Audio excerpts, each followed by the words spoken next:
അസ്സലാമു അലൈക്കും വറഹ്മത്തുള്ളാഹി വബറകാതുഹു. ഇന്ന് നാം സംസാരിക്കുന്നത് സംസം കിണറിനെ കുറിച്ചാണ്. ഈ പുണ്യജലം കേവലം ഒരു ഉറവ മാത്രമല്ല, സഹസ്രാബ്ദങ്ങളുടെ വിശ്വാസത്തിൻ്റെയും ദൈവിക ഇടപെടലിൻ്റെയും ജീവിക്കുന്ന സാക്ഷ്യം കൂടിയാണ്.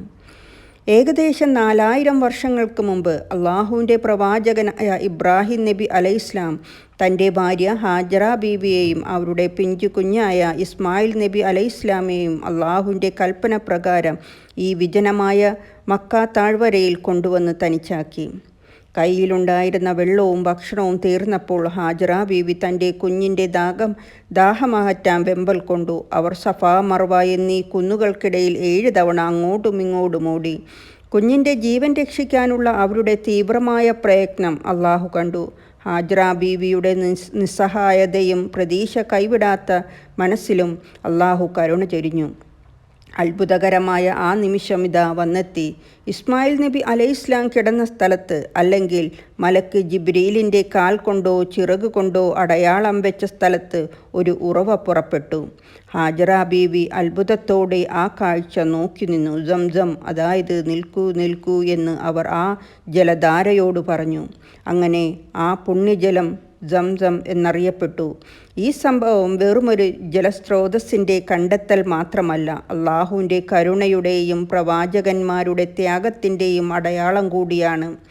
ഒരു പിഞ്ചുകുഞ്ഞിൻ്റെ ദാഹമകറ്റാൻ അള്ളാഹു ഭൂമിയിൽ നിന്നും ഒരു നദി തന്നെ ഒഴുക്കിവിട്ടു എന്നത് വിശ്വാസികൾക്ക് എന്നും പ്രചോദനമാണ്.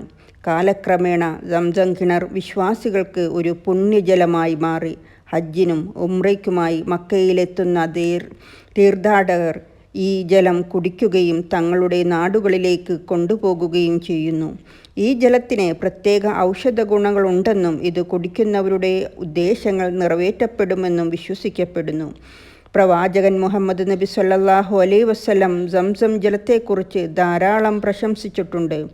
ഭൂമിയിലെ ഏറ്റവും ഉത്തമമായ ജലമാണ് സംസം. അതിൽ ഭക്ഷണത്തിൻ്റെ ഗുണവും രോഗത്തിനുള്ള ശിഫയുമുണ്ട് എന്ന് അവിടുന്ന് പറഞ്ഞിട്ടുണ്ട്.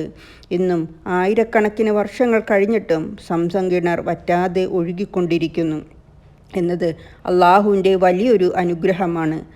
അത്ഭുതകരമായ ഈ ജലസ്രോതസ് തലമുറകളായി വിശ്വാസികൾക്ക് ദാഹമകറ്റുകയും ആത്മീയമായ ഉണർവ് നൽകുകയും ചെയ്യുന്നു. സംസം നമ്മെ ഓർമ്മിപ്പിക്കുന്നത് അള്ളാഹുവിൻ്റെ അനന്തമായ കാരുണ്യത്തെയും പ്രയാസങ്ങളെ ക്ഷമയോടെ കാത്തിരുന്നാൽ അവൻ സഹായം നൽകുമെന്ന ഉറപ്പിനെയുമാണ്. ഈ പുണ്യജലം നമ്മുടെ വിശ്വാസത്തെ കൂടുതൽ ദൃഢമാക്കാനും അള്ളാഹുവിലുള്ള നമ്മുടെ പ്രതീക്ഷകളെ സജീവമാക്കാനും സഹായിക്കട്ടെ എന്ന് പ്രാർത്ഥിച്ചുകൊണ്ട് അസ്സലാമു അലൈക്കും വറഹ്മത്തുള്ളാഹി വബറകാതുഹു.